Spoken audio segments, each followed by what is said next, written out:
Welcome to all the engineers. Last class में हम लोग पढ़े थे कि 3 फेज इंडक्शन मोटर के स्टेटर पे जो 3 फेज बैलेंस्ड वाइंडिंग है उस पे जब 3 फेज बैलेंस्ड सप्लाई जाता है तो एक रोटेटिंग मैग्नेटिक फील्ड बनता है जिसके 4 पॉइंट्स हमने पढ़े।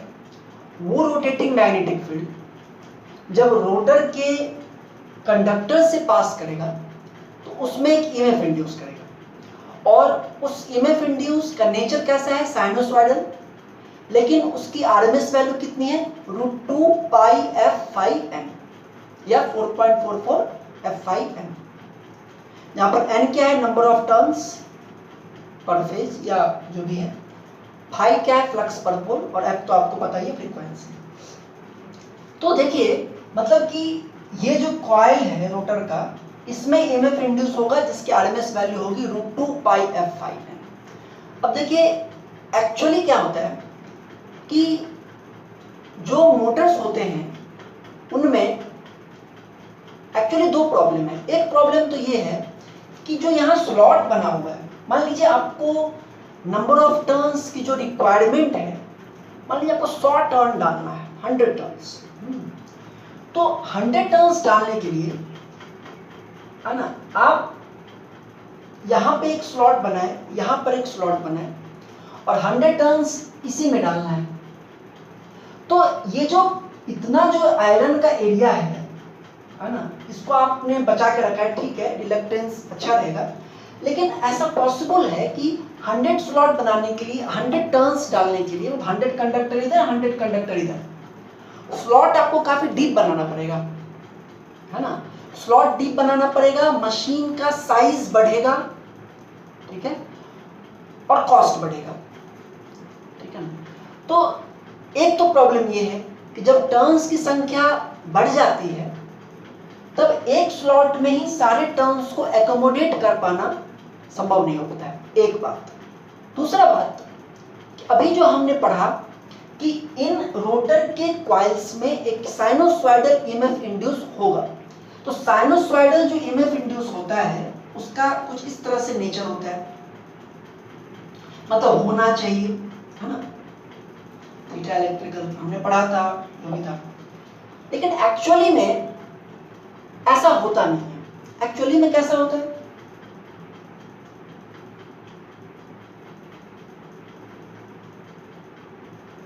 कुछ इस टाइप का। और ये जो इसमें गड़बड़ी आई है वो किसके कारण आई है, हार्मोनिक्स के कारण। हार्मोनिक्स क्या है, हार्मोनिक्स के बारे में डिटेल में तो आपको नहीं पढ़ना है क्योंकि आपके डिप्लोमा के सिलेबस में ही नहीं है, लेकिन देखिए हार्मोनिक्स जो है वो साइन वेव और कॉस वेव के जैसा ही है। जैसे कि इन कॉइल्स में ईएमएफ इंड्यूस हुआ, ठीक है ना, तो ईएमएफ जो इंड्यूस होता है उसमें उसका एक पार्ट तो होता है प्योर साइनोसॉइडल, लेकिन इस प्योर साइनोसॉइडल के अलावा और भी कई सारे साइनोसॉइडल टाइप के ईएमएफ इंड्यूस हो जाते हैं, उनको कहते हैं हार्मोनिक्स। प्योर साइनोसॉइड के अलावा और भी कई लार्जर फ्रीक्वेंसी के साइनोसॉइड ईएमएफ इंड्यूस हो जाते हैं। उनका कई सारा कारण हो सकता है, आयरन पार्ट में ईएमएफ इंड्यूस हो जाना, है ना, या साफ में या अलग अलग जगह पर कॉइलेंट्स में हो जाना, उनके कारण लार्जर फ्रीक्वेंसी के साइनोसॉइड इंड्यूस हो जाते हैं, उनको कहते हैं हार्मोनिक्स। इन हार्मोनिक्स में सबसे ज्यादा जो खतरनाक है या सबसे ज्यादा जो होता है थर्ड हार्मोनिक्स और फिफ्थ हार्मोनिक्स। अब थर्ड हार्मोनिक्स क्या है, कभी बताए भी होंगे पहले। थर्ड हार्मोनिक्स क्या है कि जितने देर में आपका एक साइकिल प्योर साइनोसॉइड का खत्म होगा उतने ही देर में थर्ड हार्मोनिक्स का 3 साइकिल खत्म हो जाएगा, है ना। मतलब इस पूरे को आप अगर 3 पार्ट में बांट दें, ये है थर्ड हार्मोनिक्स। मतलब कि जब मैग्नेटिक फील्ड जब इन कॉइल से मूव करेगा तो प्योर साइनोसॉइड वाला तो होगा ही, उसके साथ साथ ये भी इंड्यूस होगा थर्ड हार्मोनिक्स, और फिफ्थ हार्मोनिक्स क्या हुआ, बस सेम, जितने देर में प्योर साइनसॉइड का एक साइकिल उतने देर में फिफ्थ हार्मोनिक्स का 5 साइकिल, 1 2 3 4 5, ठीक है, फिफ्थ हार्मोनिक्स। इसी तरह से सेवेंथ हार्मोनिक्स और आ गया, लेकिन मेनली थर्ड हार्मोनिक्स और फिफ्थ हार्मोनिक्स। और जो रिजल्टेंट वोल्टेज आपको यहाँ पे मिलेगा, जो रिजल्टेंट E1 मिलेगा, साइनसॉइडल जो मिलना चाहिए था ऐसा, तो जो रिजल्टेंट मिलेगा उसमें pure plus third harmonics plus fifth harmonics, इन सब का मिक्सचर मिलेगा, और इसी के कारण जो रिजल्टेंट कर्व मिलता है वो कुछ ऐसा मिलता है। समझ बात? क्यों ऐसा? क्योंकि जब ईएमएफ इंड्यूस होता है तो प्योर के अलावा कई सारे हार्मोनिक्स भी इंड्यूस होते हैं, थर्ड हार्मोनिक्स, फिफ्थ हार्मोनिक्स, और जो रिजल्टेंट जो वोल्टेज मिलता है वो प्योर का इन हार्मोनिक्स का कॉम्बिनेशन, इन तीनों का कॉम्बिनेशन मिलता है आपको प्योर, सॉरी जो रिजल्टेंट मिलता है, ठीक है। तो इनको भी कम करना है। अब आप समझिए, इनको कम करने के लिए, इन हार्मोनिक्स की वैल्यू को कम करने के लिए दो तरीका है। एक को कहते हैं डिस्ट्रीब्यूशन, जिससे निकल के आता है डिस्ट्रीब्यूशन फैक्टर, और एक को कहते हैं शॉर्ट पिचिंग, जिससे निकल के आता है एक और फैक्टर, पिच फैक्टर, ठीक है। तो अभी हम लोग सबसे पहले डिस्ट्रीब्यूशन की तरफ जा रहे हैं। तो मैंने ये कहा कि इन हार्मोनिक्स को कम करने के लिए एक उपाय लोग ये करते हैं। देखिए कि अगर आपको 100 टर्न्स रखने हैं, ठीक है ना, अगर आप सारे टर्न्स इसमें और इसमें रखेंगे तो जिस समय जो मैग्नेटिक फील्ड है वो कुछ यहाँ पे होगा, इस तरह से, बिल्कुल इस तरह से, तो आपको मैक्सिमम ईएमएफ इंड्यूस होगा इस 100 कंडक्टर में भी, इस 100 कंडक्टर में होगा ना, बिल्कुल आमने सामने, maximum flux density, maximum EMF induce होगा, मैक्सिमम।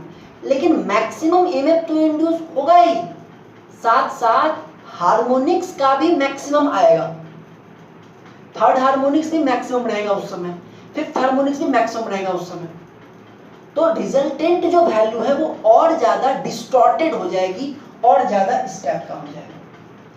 तो लोगों ने ये कहा कि अगर हमको हार्मोनिक्स को कम करना है तो हम लोग सारे टर्म्स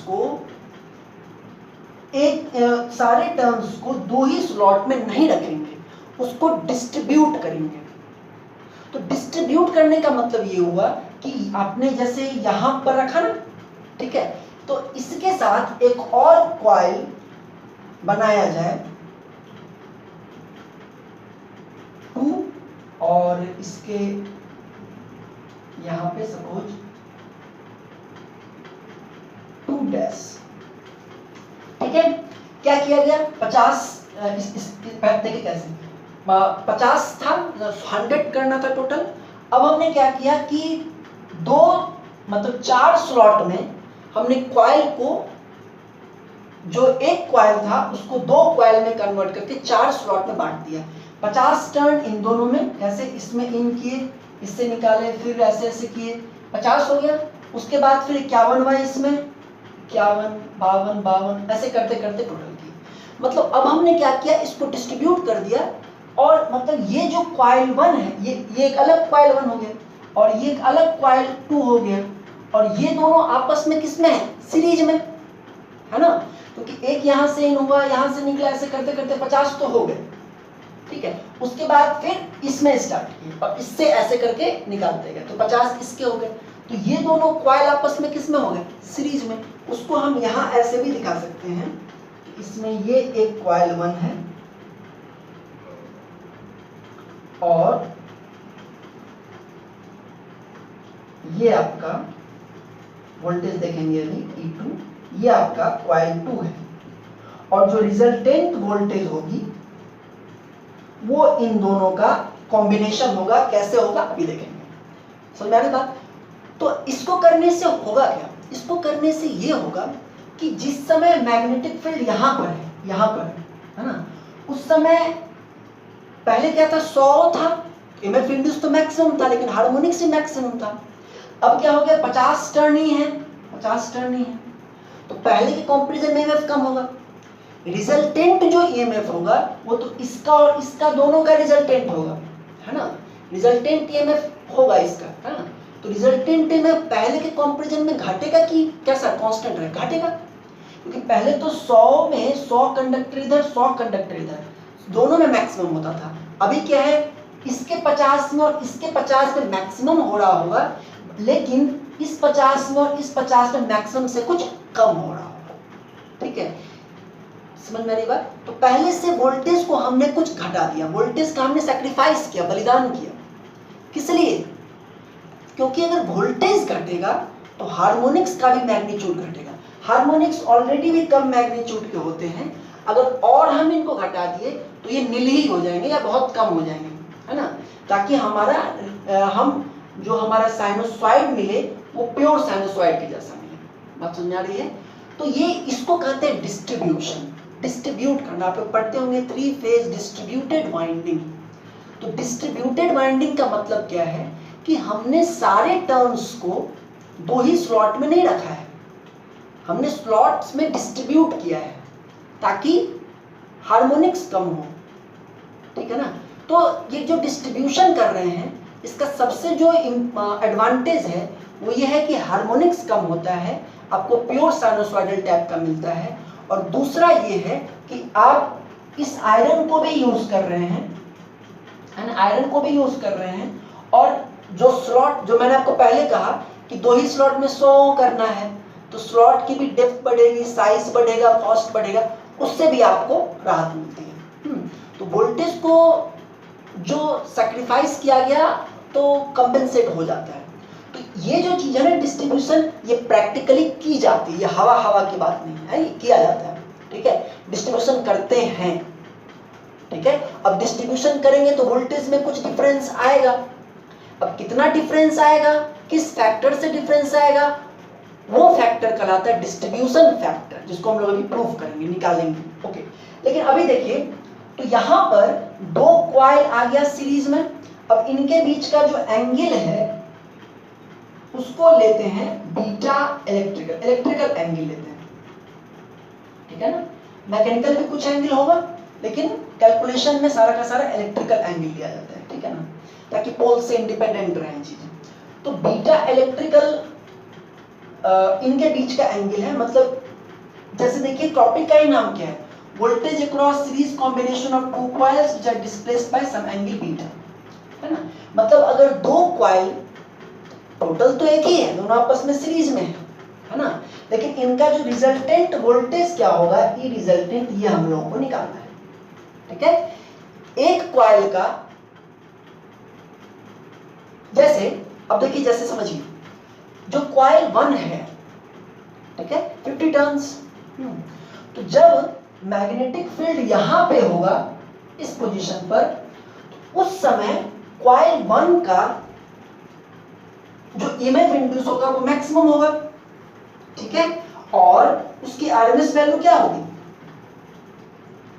किसी भी कॉइल में जो ईएमएफ इंड्यूस होता है, 3-फेज इंडक्शन मोटर में हमने देखा, उसकी आरएमएस वैल्यू क्या होती है, E1 RMS √2 पाई f phi n वोल्ट।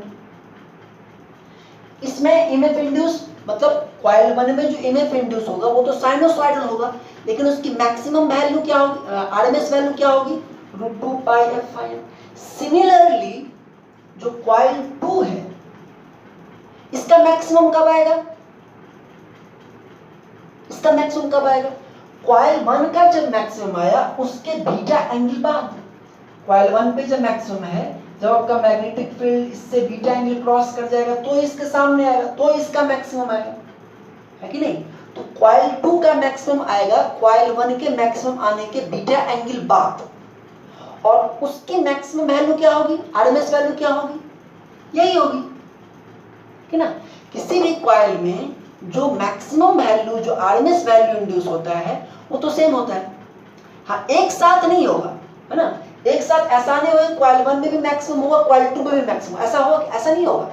जिस समय कॉइल 1 का मैक्सिमम होगा उस समय कॉइल 2 में कुछ कम होगा, और जिस समय कॉइल 2 का मैक्सिमम होगा उस समय कॉइल 1 में कुछ कम होगा, है ना। लेकिन दोनों का मैक्सिमम वैल्यू तो सेम ही होगा क्योंकि नंबर ऑफ टर्न सेम है और सब कुछ सेम है। ठीक है, हमको क्या निकालना है? हमको निकालना है कि इस टोटल जो कॉइल 1 और कॉइल 2 का कॉम्बिनेशन है उसकी टोटल आरएमएस वैल्यू क्या होगी। ठीक है, उसको निकालने का तरीका देखिए, एक्चुअली ग्राफ का तरीका देखिए क्योंकि इसी से रिलेटेड है आपका नेक्स्ट टॉपिक। तो देखिए, यानी E1 आरएमएस भी यही होगा, E2 आरएमएस भी क्या होगा, √2 पाई f phi n, क्योंकि इसमें भी n ही टर्न्स है ना, और इसमें भी साइनसॉइडल वोल्टेज इंड्यूस होगा।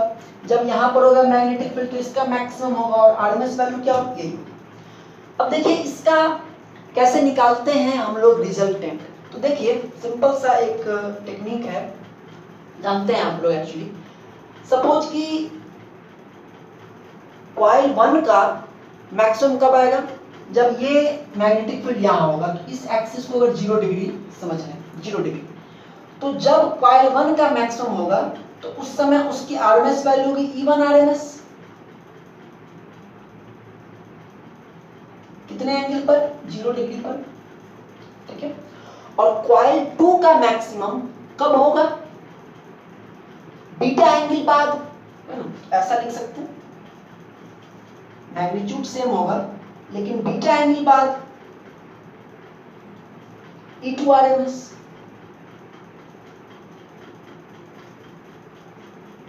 ठीक है ना, मतलब कि कॉइल 1 का मैक्सिमम हुआ 0 डिग्री पर E1 आरएमएस, कॉइल 2 का मैक्सिमम होगा बीटा एंगल बाद E2 आरएमएस।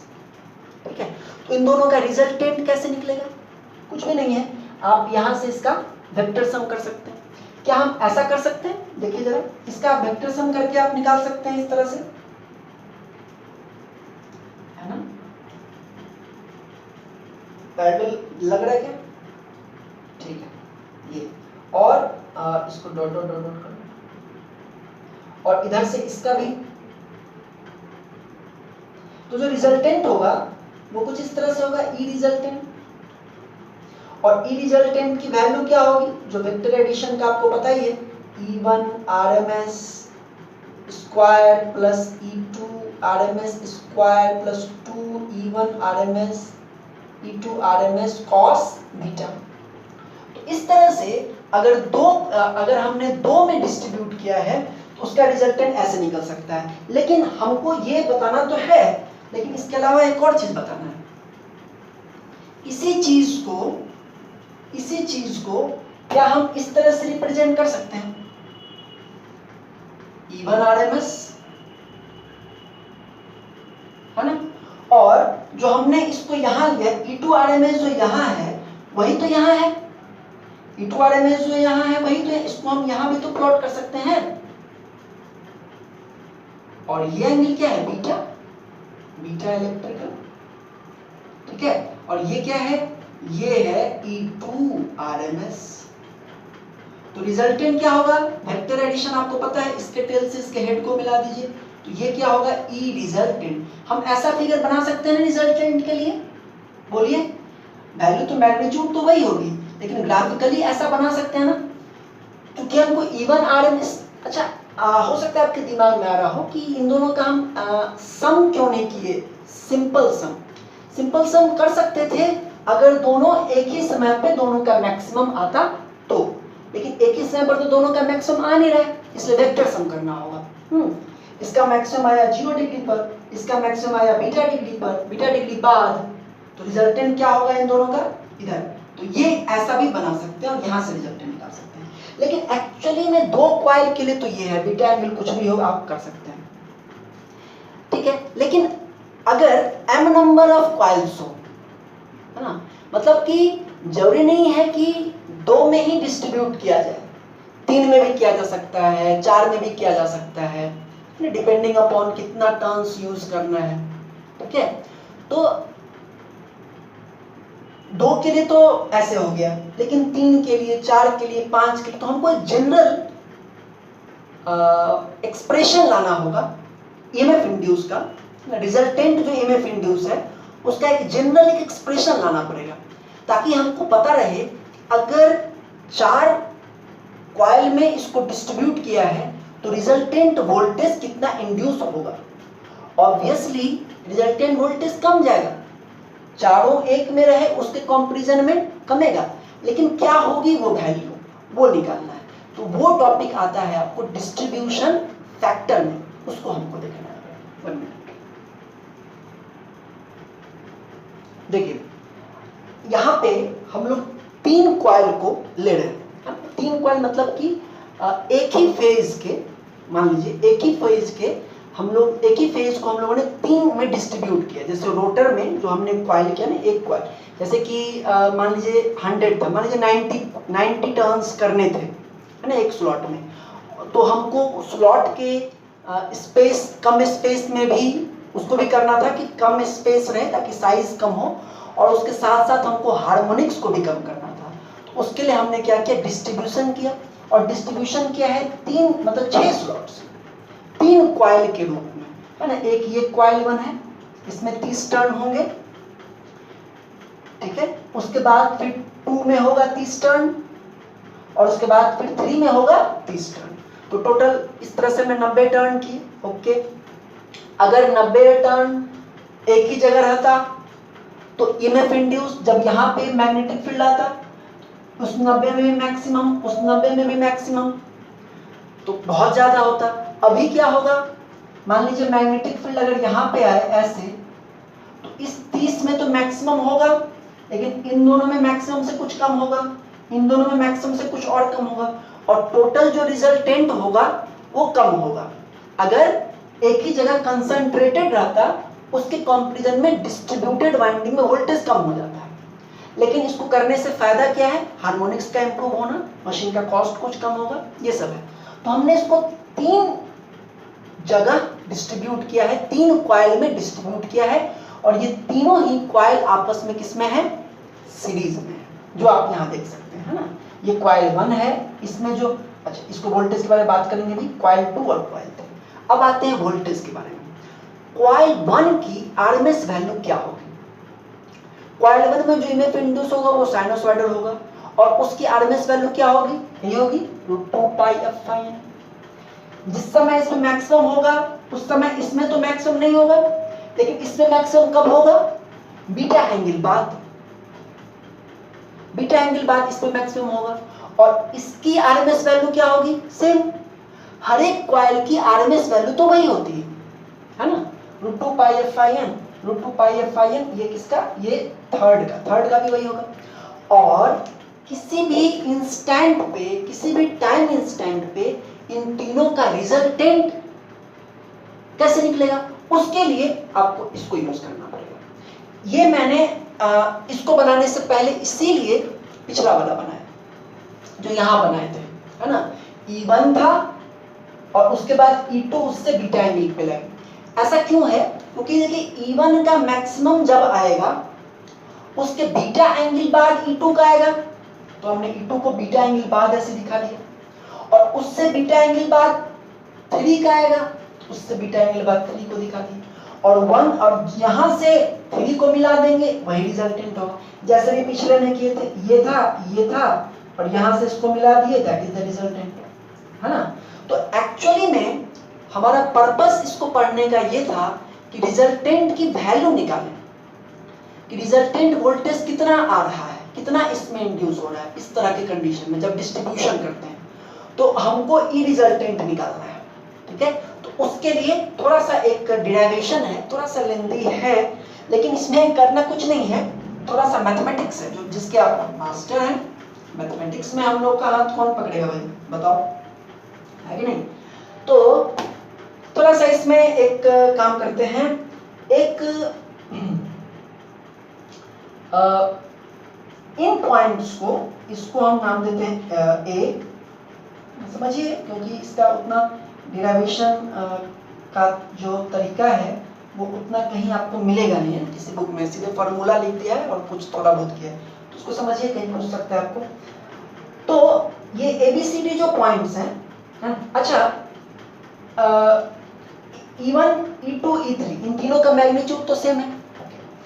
अब इन ABCD चारों पॉइंट्स को हम किसी सर्किल के एंड पॉइंट्स मानेंगे, है ना, और इसके इन पॉइंट को लेते हुए एक सर्किल बनेगा, उसका सेंटर मान लीजिए O पर है, मतलब कि एक सर्किल बना है ना, जिसके कॉर्नर्स पर ये है, ठीक है, और उस सर्किल का सेंटर पॉइंट क्या है, O है। ऐसा एक सर्किल बना जिसके किनारों पर ये हैं और उसका सेंटर क्या है, O है।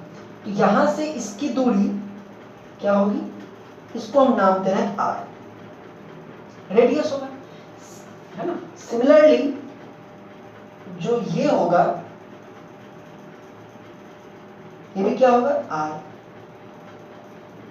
ठीक है। आपको देखने में लग रहा होगा कि ये दोनों लेंथ तो सेम नहीं हो सकता है, लेकिन अगर इन पॉइंट्स को सर्किल के सर्किल के साइड पे लाई करना है तो ये थोड़ा और बड़ा होगा, जिससे कि इसकी दूरी और इसकी दूरी सेम रह जाएगी, ठीक है। मैथ्स में पढ़े भी होंगे आप, हो सकता है। उसके बाद फिर ये पॉइंट, ये पॉइंट और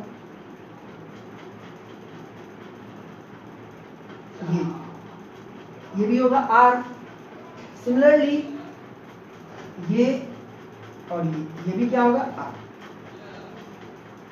ठीक है, सही है, ठीक है। अब इसके बाद ये एंगल बीटा है, ठीक है ना, तो ये एंगल भी बीटा होगा, सोच के देखिए, ये पैरेलल, ये भी पैरेलल, सेम लाइन इसको कट कर रहा है, ये भी क्या होगा, बीटा, ठीक है, बीटा। और भी कुछ नाम दे दें, ABCD तो हो गया, इसको नाम दे देते हैं E और इसको नाम दे देते हैं F, ये बीटा हो गया, ठीक है। अब हम क्या कर रहे हैं कि इस एंगल को हम मान रहे हैं Y, ठीक है, और इस एंगल को हम मान रहे हैं X, इस एंगल को क्या मान रहे हैं, X मान रहे हैं, ठीक है। अब देखिए, ध्यान दीजिए, देखिए इसको X मान लिए, इसको Y मान लिए। अब ये जो ट्रायंगल है, त्रिभुज है OAB, उसमें ये R और ये R, तो ये क्या हो गया, समद्विबाहु आइसोसेलेस, ये R ये R, तो ये एंगल और ये एंगल सेम होगा, तो ये एंगल भी क्या हो जाएगा, बीटा प्लस एक्स, ये भी बीटा प्लस एक्स, ये भी बीटा प्लस एक्स, ठीक है, और ये y। तो एक इक्वेशन फ्रॉम, नोट्स में आपको इसका डिटेल में है, from triangle OAB y plus 2 into beta plus x equal to 180 degree, y plus 2 into beta plus x equal to 180, इसको इक्वेशन 1 मान लीजिए, और ठीक है। सिमिलरली ये r है और ये r है, तो ये भी क्या हो जाएगा, x, ठीक है।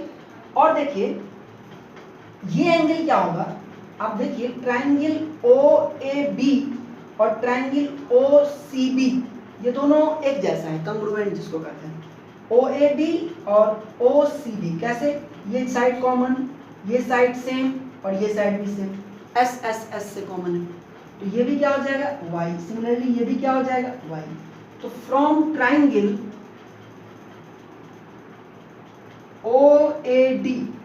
OAD से देखें तो 3y प्लस 2x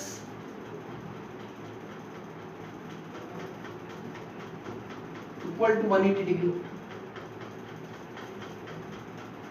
ठीक है। तो यहां से अगर हम लोग रिलेशन निकालें तो देखिए, अगर करते हैं तो x इक्वल टू कितना हो जाएगा, 180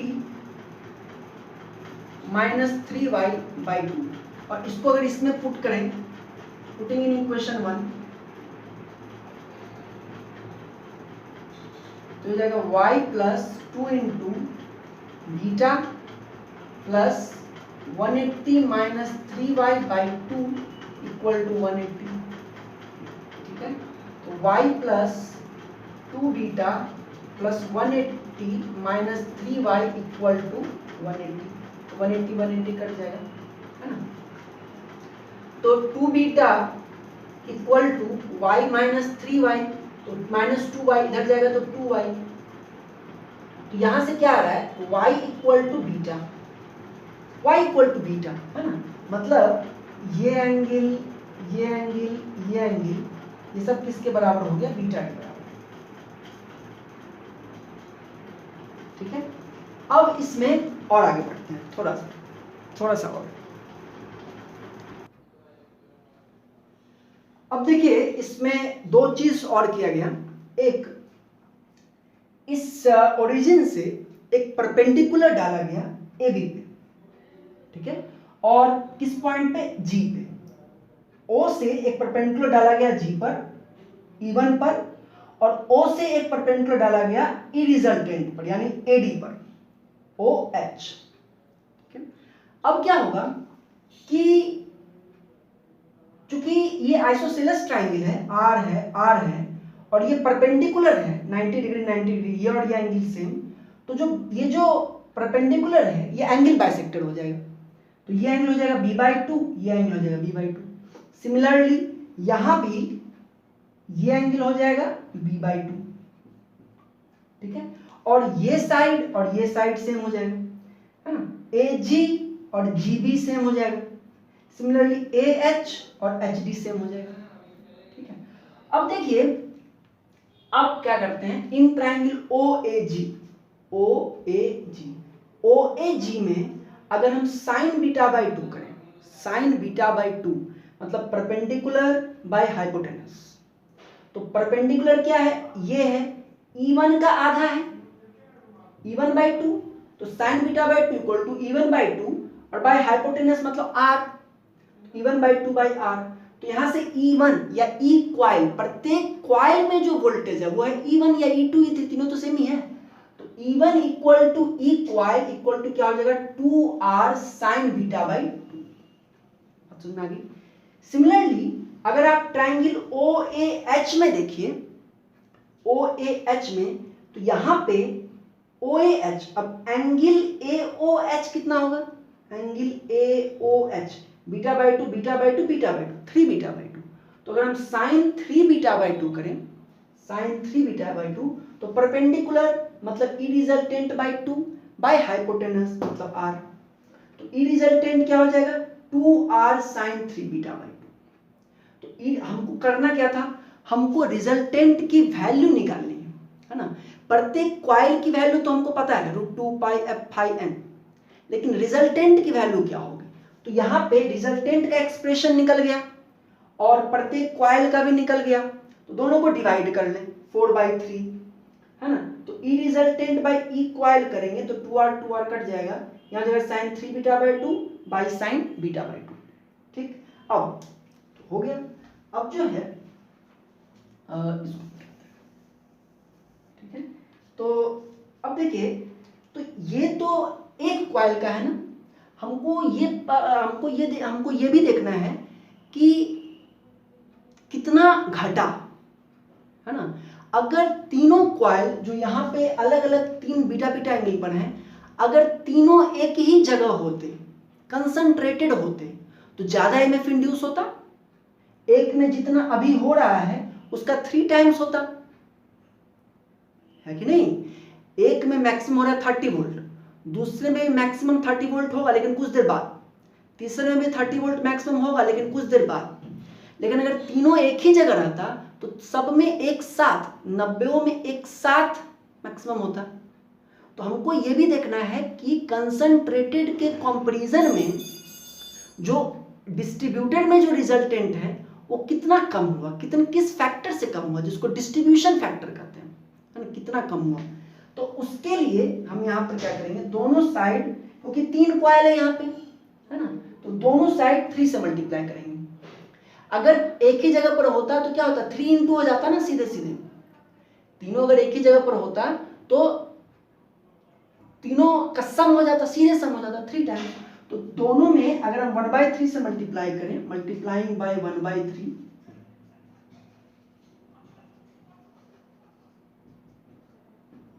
तो ये हो जाएगा E resultant by 3 E coil.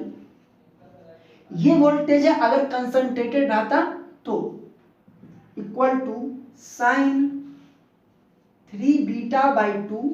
Beta क्या है, कितने एंगल से वो शिफ्टेड, आप स्लॉट एंगल भी कर सकते हैं, स्लॉट एंगल, कितने एंगल से स्लॉट्स आपस में शिफ्टेड है, बीटा। यहाँ क्या जाएगा 3 साइन बीटा बाई 2, ठीक है। तो यहां से आपको एक एक्सप्रेशन मिल जाएगा, this implies that E resultant जो होगा वो होगा sine 3 beta by 2, where beta is the slot angle, 3 sine beta by 2 into 3 E coil, into 3 E coil, ठीक है। समझा के बाद, तो 3 कॉइल में जितना होता उसमें से इस फैक्टर से कम, अगर ये 0.5 है तो इसका मतलब है कि आधा हो गया, तो कितने फैक्टर से कम हुआ, इतने फैक्टर से कम हुआ। इसी को क्या कहते हैं, डिस्ट्रीब्यूशन फैक्टर। लेकिन अभी इसको फॉर m कॉइल्स, अभी तो 3 कॉइल था, m कॉइल्स के लिए तो ई रिजल्टेंट इक्वल टू क्या कहेंगे, साइन m बीटा बाई 2। देखिए किसी किसी बुक में q रहता है, गामा रहता है, तो आप घबराइए नहीं, सब कुछ same. Sine m beta by 2 by m sine beta by 2 और इंटू m इंटू इक्वल, और इक्वल कितना है, √2 पाई f5, ठीक है। This implies that E resultant equal to K D, K और उसके सबस्क्रिप्ट में D, K D into m into √2 pi f5 n volt, ठीक है। अभी एक्सप्रेशन आने में थोड़ा सा है, वेयर ये kd का फॉर्मूला बिल्कुल याद रखना है, न्यूमेरिकल इस पे पूछता है, kd equal to sine m beta by 2 by m sine beta by 2। अभी इस पे थोड़ा और भी डिस्कशन होगा, लेकिन फाइनल एक्सप्रेशन हमको लिख लेने दीजिए। तो फाइनली जो टर्म आता है आपको वो होता है, जो ई रिजल्टेंट फाइनली आएगा वो होगा ई resultant equal to K D into M, है ना। एम देखिए जैसे टोटल कितना टर्न था, 90, टोटल टर्न 90 था, 3 जगह डिस्ट्रीब्यूट किए तो 30 30 30 हो गया, तो यहां पर तो 30 है ना। तो यहां पे अगर हम m को n से मल्टीप्लाई कर दें तो टोटल टर्न्स आ जाएगा, है ना।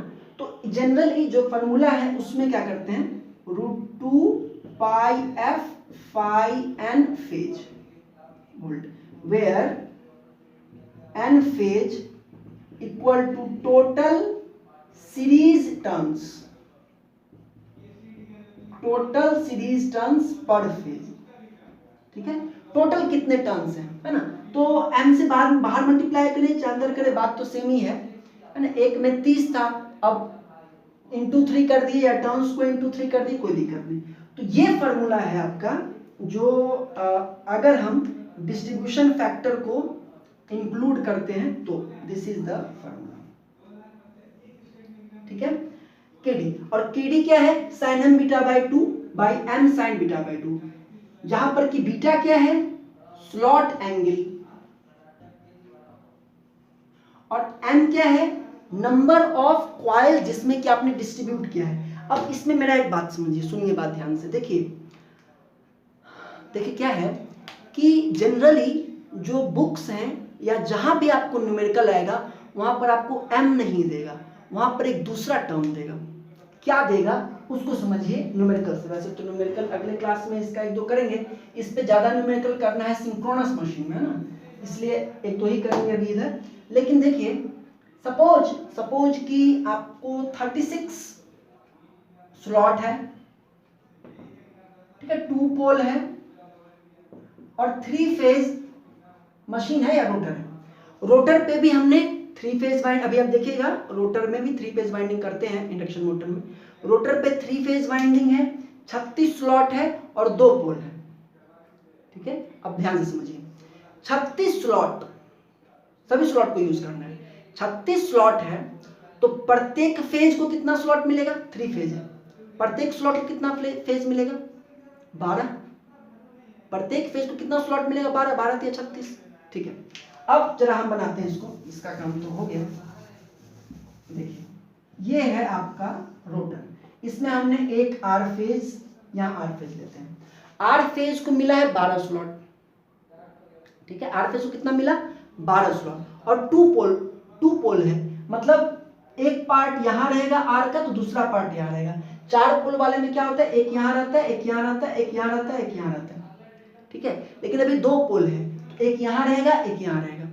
ठीक है, लेकिन हमारे पास 6 स्लॉट है, 12 स्लॉट है एक फेज के, मतलब हमको डिस्ट्रीब्यूशन करना है। तो कैसे करेंगे? 6 स्लॉट ऊपर और 6 स्लॉट नीचे, है ना? 2 3 4 5 6, उसी तरह से 1 2 3 4 5 6, उसी तरह से 2 3 4 5 6, तो 6 स्लॉट ऊपर और 6 स्लॉट नीचे, तो 36 स्लॉट है। तो स्लॉट एंगल कितना होगा? Beta mechanical equal to 360/36, 10 degree.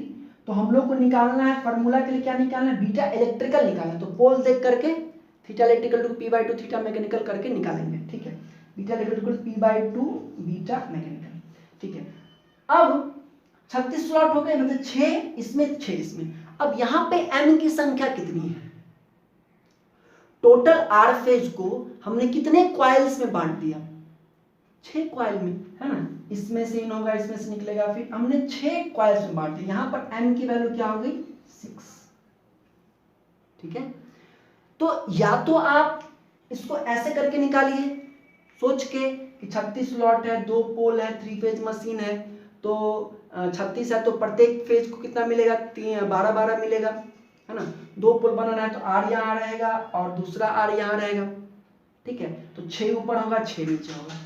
Similarly अगर 4 पोल रहता तो 4 पोल रहता तो यहाँ भी होता है, यहाँ भी होता है, यहाँ भी होता है, यहाँ भी होता है। और 12 को बांटना है 4 पार्ट में, तो 3 यहाँ रहता, 3 यहाँ रहता, 3 यहाँ रहता, 3 यहाँ रहता। तो उस केस में m कितना होता? 3 हो जाता।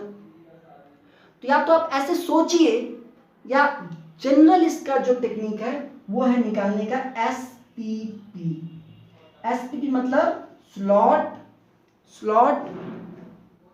पर पोल पर फेज, स्लॉट पर पोल पर फेज, स्लॉट पर पोल पर फेज। ये जो स्लॉट पर पोल पर फेज निकलता है, निकालने में बहुत आसान है और उसकी वैल्यू m के ही बराबर है। फॉर एग्जांपल 2 पोल के लिए देखते हैं, 36 स्लॉट पर फेज कितना? 12, और पर पोल 2 पोल है ना, तो एक पोल के लिए कितना?